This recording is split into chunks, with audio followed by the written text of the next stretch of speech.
받으실 하나님의 말씀은 빌립보서 1장 21절에서 30절까지의 말씀입니다. 제가 가진 성경 신약 성경 318쪽 전후에 있습니다. 빌립보서 1장 21절에서 30절까지의 말씀입니다. 신약 성경 318쪽 전후에 있습니다. 몇 가지 교회 광고 드리도록 하겠습니다. 성탄 감사 예배가 내일이죠. 25일 목요일 11시 본당에서 있습니다. 다음 주부터 특별 새벽 기도회가 2주간 진행됩니다. 위에서 기도로 준비해 주시기를 바랍니다. 말씀 찾으신 줄 알고 빌립보서 1장 21절에서 30절까지의 말씀을 한 절씩 교독하도록 하겠습니다. 이는 내게 사는 것이 그리스도니 죽는 것도 유익함이라.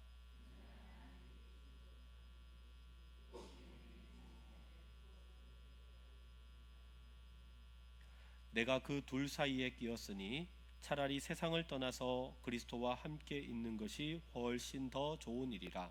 그렇게 하고 싶으나 내가 살 것과 너희 믿음의 진보와 기쁨을 위하여 너희 무리와 함께 거할 이것을 확실히 아노니,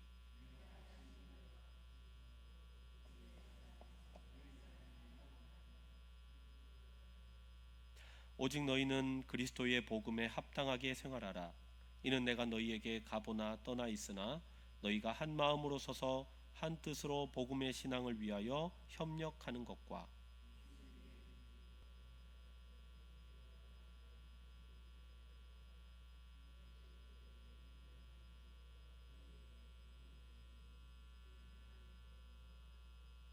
그리스도를 위하여 너희에게 은혜를 주신 것은 다만 그를 믿을 뿐 아니라 또한 그를 위하여 고난도 받게 하려 하심이라. 너희에게도 고난 섬이 있으니 너희가 내 안에서 본 바요 이제도 내 안에서 듣는 바니라. 아멘. 오늘도 이 저녁 예배 잘 나오셨습니다. 함께 앞뒤 좌우를 보면서 인사하도록 하겠습니다. 잘 오셨습니다. 네. 자, 오늘 우리에게 주신 말씀을 가지고 그리스도와 함께 있는 것이 더 좋은 일이라 라는 제목으로 말씀의 은혜 나누도록 하겠습니다. 여러분, 오늘 사도 바울은 우리에게 정말 중요한 이야기를 하나 해줍니다. 특별한 인생 수업에 대해서 우리에게 교훈을 주는 내용입니다. 세상 사람들을 보면 참 바쁘게 살아갑니다. 아니, 우리도 바쁘게 살아가죠. 왜 이렇게 바쁘게 살아갈까요? 시대가 경쟁 사회이기 때문에 그렇습니다. 사람들이 모두 동일한 마음으로 하고 싶은 것이 있고 원하는 것이 있는데 나만 지원하는 것이 아니라 많은 사람들이 함께 지원을 하더라는 겁니다. 50명도 지원하고 100명도 지원하고 그 가운데서 무엇을 보고 판단하며 무엇을 보고 나음과 낮음을 이렇게 분별을 할 수 있겠습니까? 그래서 사람들은 밤을 새면서도 공부를 하기도 하고요. 사람들은 또한 돈이 좀 더 있어야 나중에 편하게 살 수 있다라는 마음으로 주식이라든지 부동산이라든지 다양한 방법으로 재테크를 하면서 어떻게 하면 한 푼이라도 더 벌 수 있을까에 대해서 그렇게 노력을 하며 살아갑니다. 또 어떤 부모님들은요, 내 노후는 어찌 될지라도 일단 자식들부터 잘 키우자라면서 자녀들을 위해서 온 서포트를 다 하시는 분들도 있습니다. 나는 어떻게 살더라도 우리 자녀들은 나처럼 어려움 없이 떵떵거리며 살았으면 좋겠다. 그래서 자녀들을 위해서도 그렇게 모든 정성을 쏟아붓습니다. 왜 그렇게 할까요? 그것이 바로 내 인생에서 가장 가치 있는 일이고 내가 그것을 잘 이루었을 때 나중에 후회가 없을 것이다 라고 생각하기 때문에 그렇습니다. 그런데 저는 오히려 연세가 있으신 성도님들을 신방하고 이야기를 듣다 보면 목사님 맞습니다. 그때 내가 한 푼 더 벌어놨어야 되는데 내가 그때 한 평 더 넓은 집을 얻었어야 되는데 라고 얘기를 하는 분도 없지는 않지만 조금씩은 있지만 많은 분들이 그렇게 이야기하지 않으시더라고요. 오히려 내 과거를 돌아보면서 내가 그때 그 가치 있는 일에 더 내가 마음을 쏟았어야 되는데 내가 정말 가치 있던 그 일에 내가 마음을 쏟았으면 지금은 후회하지 않을 텐데, 목사님 내가 후회가 돼요. 그 가치 있는 일에 내가 마음을 두지 못한 것이 후회가 됩니다 하는 이야기를 몇 번 많이 들었습니다. 여러분, 오늘 우리가 함께 읽은 본문에 등장하는 사도 바울은 지금 어디 있는가? 아주 불편하고 힘들고 어려운 감옥에 갇혀 있습니다. 화려한 성공의 자리가 아닙니다. 바울이 살았던 인생을 생각해 보면 정말 열심히 살았고 최선을 다했고 너무너무 열심히 살았는데, 그의 말년의 모습은 사람들이 봤을 때 성공한 모습, 뛰어난 모습, 실력 있는 모습이 아니었습니다. 그저 그런 시각으로 보면 절망할 수밖에 없는, 와, 내 삶의 마지막이 이거밖에 안 되나 할 수밖에 없는 그런 모습입니다. 그런데 놀랍게도 오늘 바울의 모습을 보면요, 그가 고백하기를 절대로 절망하거나 낙심하거나 신세 한탄을 전혀 하지 않더라는 겁니다. 오히려 그것보다 아주 당당하게 자신 있게, 진짜 남는 인생이 뭐냐, 내가 한평생을 살면서 이제는 내가 하나님께 부름을 받은 이 때가 되었는데, 내가 내 인생을 돌아보면서 정말 인생 가운데 중요한 게 뭐냐, 남는 것이 무엇인가, 그것을 우리에게 교훈하고 가르쳐주는 내용이 오늘 본문의 내용입니다. 바울이 전수하는 신앙의 노하우가 뭐냐, 그리스도와 함께하는 유익이라는 거예요. 그게 무엇이냐 함께 살펴보려고 합니다. 오늘 본문 21절을 함께 한 목소리로 읽어보겠습니다. 시작. 이는 내게, 아멘. 이 짧은 한 문장 안에 바울의 인생관이 다 녹아 있습니다. 바울에게 있어서 이 세상을 살아가는 유일한 이유가 뭐라고요? 누구라고요? 예수 그리스도라는 거예요. 예수 그리스도. 그리스도가 그의 삶에 살아있는 이유였고, 자기가 모든 것들을 감당할 수 있는 힘의 능력이 되었고, 그의 전부였다라고 고백을 합니다. 여러분, 저의 학창 시절을 생각해 보면 한창 아이돌이 많이 생겼었던 때였습니다. 서태지와 아이들이라는 팀으로부터 시작해가지고 수많은 아이돌들이 생겨나면서 많이 이렇게 노래하고 춤추고 이랬던 시대였습니다.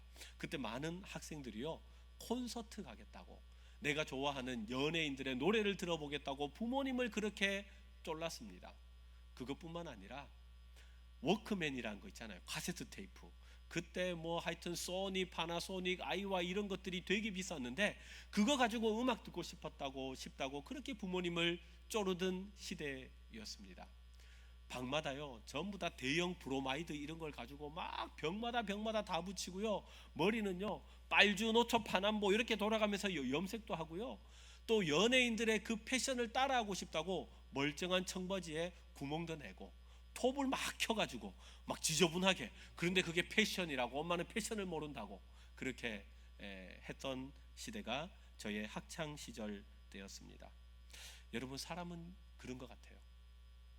누군가를 좋아하고 누군가를 동경하면 그 대상을 위해서 올인할 수 있는 것이 사람인 것 같아요.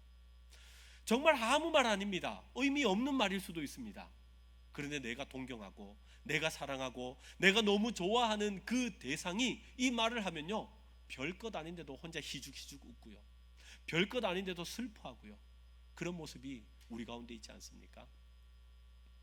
서태지와 아이들이라는 팀이 노래를 불렀죠. 앨범을 내면서 세상을 비판하는 그런 노래를 불렀습니다. 됐다는 거예요. 이제 그런 가르침은 됐다, 이렇게 불렀어요. 그런데 그 해에 엄청나게 많은 비행 청소년이 늘어났다는 거죠. 시간이 지나서 그 서태지와 아이들 팀이 또 앨범을 냈습니다. 이제 집으로 돌아오라는 거예요. 이제 그만하고 집으로 돌아오라 그랬더니 그때 수많은 비행 청소년들이 또 집으로 돌아오는 그런 우픈 일들이 일어났다는 것 아니겠습니까? 여러분, 오늘 말씀해 보면 바울도요, 뭔가에 푹 빠져 있었던 거예요. 뭔가에 올인하는 사람이었습니다. 무엇에 올인하는 사람이었을까요? 지금까지는 예수 믿는 사람만 보면은 잡아가지고 족치려고 생각을 했었는데 하루는 다메섹으로 올라가고 있었죠. 내가 저 언덕을 넘어서 예수 믿는 사람들 내가 그냥 두나 보자, 내가 가만 안 둘 거다라고 올라가는 가운데 그 다메섹 도상에서 누구를 만났습니까? 예수님을 만났죠. 영광의 빛 가운데 나타나시는 그 주님을 만났습니다. 주여 누구십니까? 나는 네가 핍박하는 예수다. 바울이 예수님을 만났어요. 그랬더니 그의 생각이 바뀌었습니다. 그의 사고가 바뀌었어요. 그가 가지고 있는 세계관이 모든 것이 바뀌었습니다. 그래, 그렇구나. 이제는 예수님의 사랑에 완전히 압도되어서 예수님께 모든 것을 드리는 올인한 그런 사람이 바울이 되었죠. 사랑하는 성도 여러분, 여러분들에게 있어서 그리스도는 어떤 분이십니까? 사도 바울이 자기의 모든 것을 다해서 내가 주를 위해서 산다라는 고백이 여러분들에게도 동일하게 있으십니까? 여러분, 주님은 그런 사람을 찾으시죠. 그런 사람을 통해서 하나님은 일하시죠. 그런데 여러분, 많은 그리스도인들이 신앙생활을 이렇게 바울처럼 올인하고 뜨겁게 하기보다는 때로는 너무나 가볍게 신앙생활할 때가 있는 것 같습니다. 예수님은 어떤 분이냐? 그저 내가 답답할 때 찾으면 응답해 주시는 분, 내가 큰 병에 걸렸거나 우리 가정에 힘든 일이 있거나 아니면은 내가 하는 그 일 가운데, 사업 가운데 어려운 일이 있을 때 마치 긴급 대원을 찾듯이 SOS를 부르면 언제든지 찾아와서 나의 문제를 해결할 수 있는 분, 그 정도로 생각을 하는 분들이 얼마나 많은지 몰라요. 그런데 바울은 그렇지 않았습니다. 주님을 바라보는 관점이 그렇지 않았어요. 예수님은 어떤 분이냐? 허물과 죄로 죽었던 나를 살리신 분이에요. 나를 위해서 생명의 주인이 되셔서 나를 위해서 죽으시고 구원해 주시는 그 구원자가 이 예수님이라는 확신을 바울이 가지고 있었던 것이죠. 그런데 여러분, 세상은 우리에게 끊임없이 다른 목소리를 이야기합니다. 예수님만으로 되겠어? 예수님 뭐 눈에 보이지 않는데 뭘 할 수 있겠어? 스펙 쌓아야지, 이거 해야지, 저거 해야지, 높이 올라가야지. 계속해서 우리를 충동질합니다. 그런데 우리는 그 말에 흔들릴 때가 참 많다는 겁니다. 그래서 우리도 덩달아 더 큰 평수, 좀 더 좋은 차, 좀 더 좋은 삶, 좀 더 높은 자리를 얻으면 행복할 것이다 라고 생각하면서 살아갑니다. 그런데 성경을 보면요, 이 세상 온갖 부귀영화를 다 겪어본 사람이 있잖아요. 수많은 여인들도 취해보았고 수많은 금은보화도 취해보았던 솔로몬이 무엇이라고 고백합니까? 그런 거 헛되고 헛되며 헛되고 헛되니 모든 것이 헛되더라는 거예요. 이 마음 가운데 하나님이 채울 수 있는 이 공간을 하나님께 내어주지 않으면 이거 허무하다는 겁니다. 그래서 허무함에 대해서 이 전도서에서 계속해서 말씀하고 있지 않습니까? 주님 없는 세상은 마치 바닷물을 마시면 그 짠물 때문에 갈증을 느껴서 또 마시고 또 마시고 또 마시는 것처럼 세상의 물질이라는 것도, 권세라는 것도, 그 어떤 것도 채우고자 채워봐도 그것으로 만족할 수 없더라는 것이 이 솔로몬의 이야기죠. 바울도 똑같습니다. 바울도 이 원리를 알고 있었던 것이죠. 그래서 진짜 보배이신 예수 그리스도를 만나는 순간 자기가 지금까지 열심히 쌓아왔던 것이 있었어요. 스펙이 있었습니다. 학문이 있었습니다. 그리고 그가 가지고 있었던 학벌이 있었습니다. 그런데 이걸 뭐로 여겼다고요? 배설물로 여겼다고요. 베냐민 지파였고 바리새인 중에 바리새인이었고 최고의 스승인 가말리엘 문화에서 공부를 배웠을지라도 예수 만나고 나니까 이거 아무것도 아니더라는 겁니다. 그거 자랑할 것이 아니더라, 다 배설물이더라, 그렇게 바울이 고백을 하지 않습니까? 사랑하는 성도 여러분, 예수님 한 분만으로 충분한 인생, 예수님 한 분만으로 만족할 수 있는 인생, 그 인생이 가장 복된 인생인 줄 믿습니다. 그래서 오늘 사도 바울이 그것을 이야기하는 것이죠. 내가 인생을 살아보니까 정말 소중한 것은 예수 그리스도만을 내 마음 가운데 모신 것이더라. 이 고백이 우리 성도님들의 고백이 되시기를 주의 이름으로 축원합니다. 계속해서 말씀을 보시면 22절부터 24절까지는 바울이 마음 가운데 품고 있었던 솔직한 고백에 대한 이야기입니다.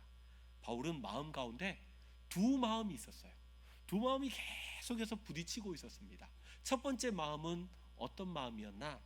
바울이 가지고 있었던 개인의 소망에 대한 말씀입니다. 바울은 지금 나이가 많이 들었죠. 이제 곧 하나님의 부르심을 받을 때가 되었습니다. 이런 바울에게 있어서 남은 소망이 무엇이 있겠습니까? 하나님, 나 이제 죽어도 여한 없습니다. 하나님, 죽어도 하나님 나라에 있을 줄 믿습니다 하는 구원의 확신 아니겠어요? 오늘 말씀 23절을 보십시오. 이렇게 말씀합니다. 내가 그 둘 사이에 끼었으니 차라리 세상을 떠나서 그리스도와 함께 있는 것이 훨씬 더 좋은 일이라 그렇게 하고 싶으나 라고 고백했어요. 바울은 지금 당장 죽어도 여한이 없습니다. 내가 체력이 다 하는 순간까지 노력했고 수고했고 복음을 전했고 나는 할 만큼 다 했습니다. 저는요 죽어도 천국 간다는 믿음이 있습니다. 확신이 있습니다. 그러니까 내가 이제는 바라는 거 다른 거 아닙니다. 하나님과 함께 하나님의 나라에서 영원토록 안식을 누리는 거, 그거 제가 바라는 겁니다 라고 바울이 솔직한 자기 마음을 내어놓고 있는 거예요. 근데 바울 가운데 마음에 또 다른 한 마음이 있다고 했잖아요. 이 마음은 어떤 마음이냐? 바로 성도들을 향한 간절한 사랑의 마음이었습니다. 자신은 죽어도 하나님 나라 가면 돼요. 천국에 가면 돼요. 그런데 자꾸 눈에 밟히는 사람이 있더라는 것 아니겠습니까? 이 성도들을 생각하니까, 교회의 성도들을 생각하니까 아직은 그렇게 믿음이 단단하지 못하고 신앙이 탄탄하지 못해서 언제 좌우로 흔들릴지 모르는 이 성도들을 생각하니까 바울이 떠날 수 없더라는 거예요. 그래서 여러분들을 너무 사랑해서 내가 떠날 수 없습니다. 24절을 보십시오. 내가 육신으로 있는 것이 너희를 위하여 더 유익하리라. 그러니까 바울에게 있어서 삶의 목적은 내가 얼마나 편하고 내가 얼마나 안정을 누리는 나 중심이 아니라 이 성도들을 늘 생각했다는 거죠.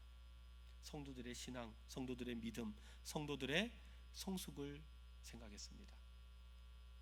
비록 내가 감옥에 있는 것이 너무 불편하고 힘들고 어려울지라도 그러나 내 모습이 성도들에게 도전이 되어서 야, 바울 선생님이 저렇게까지 신앙을 붙들고 하나님을 의지하는데 우리도 그런 마음으로 신앙생활 계속해야 되지 않을까 하는 그런 바울을 통한 도전이 일어나고 그런 마음이 든다면 그것이 바울에게 있어서 가장 큰 보람이고 가장 큰 기쁨으로 여기겠다라는 결단입니다.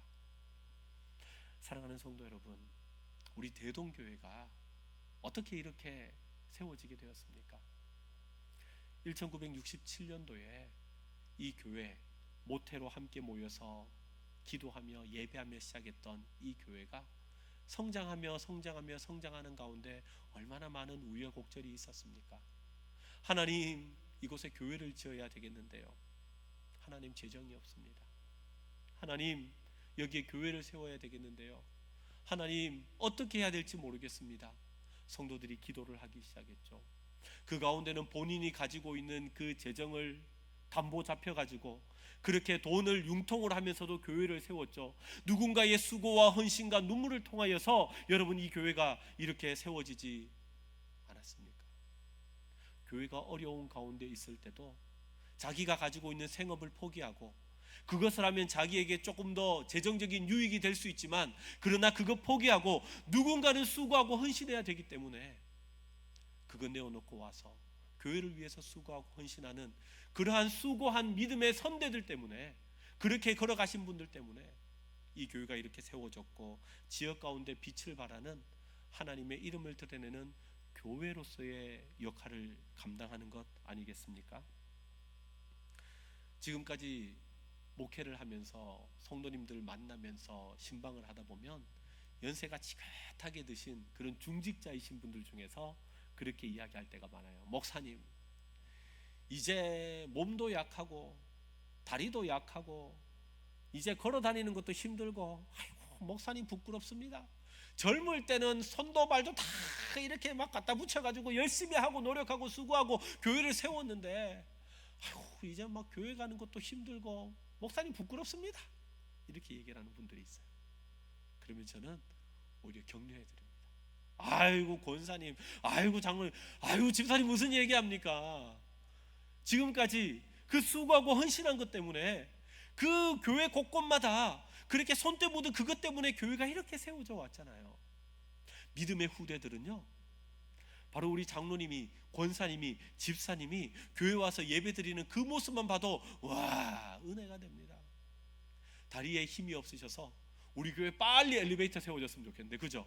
하지만 이 기둥을 잡고 천천히 올라가는 그 모습을 보면서도 도전이 되는 거예요. 저렇게 예배를 드리는구나. 그것을 배우는 이 신앙의 산 모습이 그 모습이 되는 것이죠. 그 고백을 하는 겁니다. 내가 비록 몸이 너무 약하고 힘들고 어렵지만, 그러나 내가 그래도 숨을 쉬면서 내가 사는 것이 성도들에게 유익이 되고 기쁨이 된다면, 나는 내 소망 가운데 내가 정말 원하는 것은 이제 이거 다 내려놓고 하나님께로 가는 것이겠지만, 그러나 나는 여러분들을 위해서 이렇게 있는 것이 나에게 기쁨입니다 라는 거예요. 지난번 교회에 있었을 때 한 권사님이 생각이 납니다. 연세가 이제 거의 90이 되셨어요. 몸이 너무너무 약하세요. 그분의 소망이 늘 그거였어요. 하나님 불러주세요. 하나님 천국 가게 해주세요. 그런데 교구 목사로서 그 권사님의 그 목회 일지가 있잖아요. 자녀들이 셋입니다. 그런데 안타깝게도 자녀들이 신앙생활을 잘하지 않는 거예요. 권사님은 그렇게 교회를 위해서 수고하고 헌신하셨는데 자녀들이 교회를 잘 다니지 않는 거예요. 신방을 하면서 제가 권사님께 권면을 드릴 수 있었던 말은 그것밖에 없었습니다.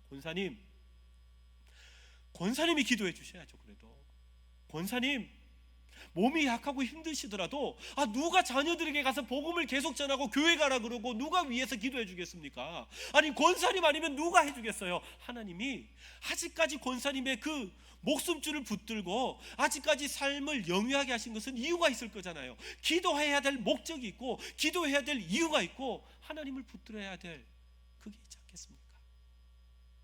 권사님 누가 하겠어요? 권사님이 하셔야죠. 하나님이 우리의 생명의 주권자인 줄 믿습니다. 하나님이 우리 생명을 붙들고 있으면 이유가 있는 거죠. 아직 그것을 통해서 기도해야 될 제목이 있고 기도하면 하나님 들으시고 응답하시는 하나님이시기에 우리는 기도가 능력인 줄 믿습니다. 그래서 기도하는 것이죠. 새벽을 깨우고 기도하고 늦은 밤에 기도하고 철야하며 기도하며 하나님을 의지하는 것 아니겠습니까? 그래서 바울이 그렇게 내가 이렇게 살아가는 것이 기쁨이라면 내가 기쁨으로 감당하겠습니다 고백하고 있습니다. 사랑하는 성도 여러분, 여러분들이 흘리는 눈물의 이 자리가 하나님께서 여러분들의 기도를 들으시고 여러분들을 통하여 하늘 문을 여시고 하나님께서 복을 주시는 축복의 자리인 줄 믿으시길 바랍니다. 계속해서 말씀을 보시면 바울은 감옥에서 치열하게 세상을 살아가는 성도들에게 구체적인 영적 싸움의 전략에 대해서 가르쳐 줍니다. 첫 번째 전략은 뭐냐? 한 마음으로 협력하라는 거예요. 한 마음으로 협력하라. 27절 말씀을 우리 함께 읽어보겠습니다. 시작. 오직 너희는 그리스도의 복음에 합당하게 생활하라. 이는 내가 너희에게 가보나 떠나 있으나 너희가 한 마음으로 서서 한 뜻으로 복음의 신앙을 위하여 협력하는 것과. 아멘. 여러분, 영적 싸움에서 이 마귀와 우리가 싸워야 되는데 1대1로 싸우면 이기기가 쉽겠습니까? 어렵겠습니까?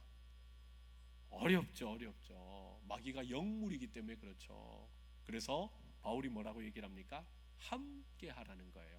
성도들이 삼겹줄의 신앙이 되어서 혼자 싸우지 말고 서로 삼겹줄의 신앙을 가지고 마귀와 싸워야 된다라는 것을 가르쳐 줍니다. 여러분, 마귀의 강력한 무기가 뭔지 아십니까? 마귀가 우리를 넘어뜨리려고 하는 가장 강력한 무기는요, 이간질하는 거예요. 이간질하는 거. 서로 자꾸 싸워서 마음 상해가지고 하나 되지 못해서 자꾸 나뉘어지게 하는 거. 여러분, 마귀라는 말의 뜻이 뭔지 하면 참소자라는 말이에요. 참소자. 하나님 앞에서 자꾸 참소하는 거예요. 하나님, 이 사람이 자꾸 나쁜 짓 해요. 하나님, 저 사람 자꾸 저렇게 해요. 미워하고 싫어하고 거짓말하고 하나님 자꾸 그렇게 합니다. 참소하는 일을 하는 자가 마귀예요. 마귀의 이름이 뜻이 참소자입니다. 그래서 마귀는 계속해서 성도들이 하나 되지 못하고 계속해서 마음을 나누도록 그렇게 해서 네가 잘못했어, 네가 잘못해서 이렇게 만드는 것이 마귀의 전략이에요. 교회 안에서 여러분 문제 생기고 상처받는 거 보면 세상적으로 보면 큰 범죄 아닙니다. 말 한마디 때문에 그래요. 말 한마디 때문에. 교회에서 무슨 큰일이 일어납니까? 그런데요, 그 말 한마디 때문에 마음이 무너진다는 거예요. 마음이 찢어진다는 겁니다. 교회 안에서 싸우는 것들을 보면 이런 것들이 있죠. 행사가 있어서 간식을 합니다. 여러분, 내일 성탄 감사 예배 드릴 때 교회에서 여러분들에게 이렇게 간식을 준비해 드립니다. 빵과 그리고 음료를 준비해 드립니다. 떡 아니라고 화내지 마십시오. 이 누구 준비했냐 그러지 마십시오. 어떤 교회에서는요, 교회에서 간식하는데 김밥을 주냐, 샌드위치 주냐, 아니면 계란 주냐, 이것 때문에 싸운다니까요. 실제적으로 기독교계 신문에 났었던 실제 일이 있었습니다. 한 교회에서 은혜 가운데 교회 건축을 했어요. 잘 지었어요. 그리고 다 지어놓고 교회에 이렇게 커튼이 있잖아요. 커튼을 무슨 색깔로 해야 되나. 그때 한 부류의 사람들이 주위에 보혈이 있어야지 빨간색으로 하자 하는 파가 있었어요. 또 한편에서는요, 주위에 보혈로 말미암아 우리의 더러운 죄가 깨끗해졌지 하얀 걸로 하자. 빨간 걸 하든 아니면 하얀 걸 하든 주위의 보혈의 능력으로 우리를 정결케 한 건데 뭐가 중요합니까? 그런데 건축 다 하고요, 이거 빨갛게 하자파, 하얗게 하자파, 이것 때문에 교회가 진짜 싸워가지고 나뉘어졌어요. 아니 이게 뭐라고? 여러분, 마귀가 하는 것이 계속 우리의 마음을 나뉘도록 한다는 거예요. 이간질한다는 거예요. 여러분, 교회에서 그래서 말 한마디가 얼마나 중요한지 모릅니다. 사랑하는 성도 여러분, 우리 교회 안에서 영적인 아비, 영적인 어미가 되기를 주의 이름으로 축원합니다. 여러분, 아버지 어머니는요, 자녀들이 서로 어떤 말을 하더라도 다 덮어주는 거예요. 덮어주는 거예요. 왜요? 덮어야지 말이 없기 때문에 그렇죠. 교회 안에서 하나님, 이 교회 가운데 하나님 이간질의 영은 물리쳐 주시고, 사도 바울이 오늘 우리에게 말씀하는 이 영적 싸움의 전략, 우리 마음이 하나 되는 것, 하나 되게 하신 것을 힘써 지키게 하라 말씀하셨는데, 우리 대동교회는 모일 때마다 한 마음이 되는 은혜를 허락하여 주시옵소서. 이것이 우리의 기도의 제목이 되시기를 주의 이름으로 축원합니다. 두 번째는요, 영적 전략은 대적하는 자들을 두려워하지 말라라고 얘기를 했어요. 28절 말씀을 함께 읽겠습니다. 시작. 무슨 일에든지 대적하는 자들 때문에 두려워하지 아니하는 이 일을 듣고자 함이라. 이것이 그들에게는 멸망의 증거요 너희는 구원의 증거니 이는 하나님께로부터 난 것이라. 아멘. 여러분, 세상은 우리를 끊임없이 위협하죠. 넘어뜨리려 하죠. 그러나 바울은 우리에게 그 말 때문에 흔들리지 말고 겁먹지 말고 오히려 더 하나님을 의지하라고 합니다. 하나님께서 여호수아에게 말씀하셨던 강하고 담대하라신 이 말씀, 하나님과 교제하고 하나님과 가까이 할 때 대적자들을 두려워하는 것이 아니라 오히려 하나님을 의지하며 나가는 인생이 될 줄 믿습니다.